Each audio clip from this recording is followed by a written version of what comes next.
Gen Zs की revolt का फायदा उठाकर नेपाल में कुछ कैदी जो है जेल की दीवारें तोड़कर जेल से भागने की कोशिश कर रहे हैं। हालांकि नेपाल के पुलिस और आर्मी ने इस मोर्चे को संभाल लिया है। नेपाल के जेनजीज का जो रिवॉल्ट था वो लगभग अब पूरा होते हुए दिख रहा है, क्योंकि करप्शन के खिलाफ उनकी लड़ाई थी और प्रधानमंत्री समेत बहुत सारे मंत्री पदों ने मंत्री पद से इस्तीफा दे चुके हैं। उसके बावजूद भी ये रिवॉल्ट थम नहीं रहा, ये आग थम नहीं रही है। अभी भी देखा जा रहा है कि नेपाल के कुछ जेनजीज जो हैं बीचों सड़क पर सरेआम घूम रहे हैं, गाड़ियों और बहुत सारे सरकारी संस्थानों पर तोड़फोड़ मचा रहे हैं, पार्लियामेंट को, कोर्ट्स को आग लगा रहे हैं, बड़े बिजनेसमैन के घर को लूट रहे हैं, दुकानें लूट रहे हैं और बहुत सारी वही सारी चीज़ें हो रही हैं जो सारी चीज़ें कुछ समय पहले हमें बांग्लादेश में देखने को मिली थी। तो इस बात से क्या साबित होता है कि ये जो रिवॉल्ट है ये सिर्फ करप्शन के ही खिलाफ था, या सोशल मीडिया और इंटरनेट पर लगाए गए प्रतिबंधों के खिलाफ था, या इसका उद्देश्य कुछ और है।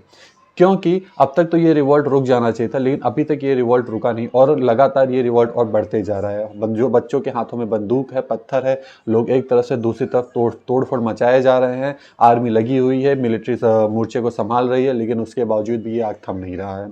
तो इसका मतलब है कि जो पर्पस था इनका वो तो पूरा हो चुका है, लेकिन इसके पीछे का भी उद्देश्य कुछ और भी है जो कि अभी तक पूरा नहीं हो पा रहा है। पर हम देखेंगे कि आगे इसमें क्या होता है और क्या पता चलता है। नेपाल और बांग्लादेश में जो बड़े स्तर पर विरोध प्रदर्शन हुआ उसने पूरी दुनिया का अपनी ओर ध्यान खींचा। नेपाल में मुद्दा सिर्फ महंगाई और बेरोजगारी का ही नहीं रहा, बल्कि जनता और सरकार के बीच बढ़ता अविश्वास भी था। जब लोग लगातार अपनी आवाज़ को दबा हुआ महसूस करते हैं तब वो गुस्सा सड़क पर फूट के आती ही है, और यही हाल हो रहा है नेपाल में भी। इसी की वजह से नेपाल में अभी तक आग थमने का नाम ले ही नहीं रहा है। बांग्लादेश में तो मामला इससे भी ज़्यादा गंभीर था। वहाँ तो लोकतंत्र पर भी सवाल उठे और वहाँ के लोगों में तो असंतोष बम की तरह फटा हुआ था।